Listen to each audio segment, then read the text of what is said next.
Stand up straight with your shoulders back. Treat yourself like someone you are responsible for helping.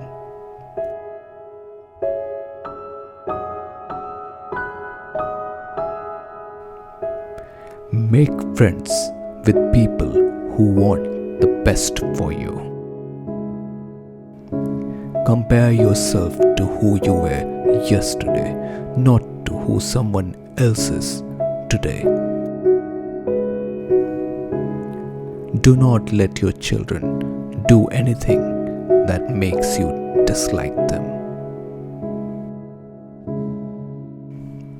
Set your house in perfect order before you criticize the world.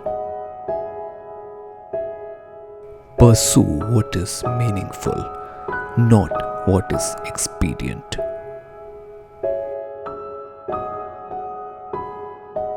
Assume that the person you are listening to might know something you don't.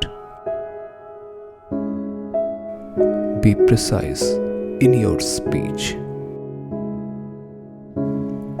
Do not bother children when they are skateboarding.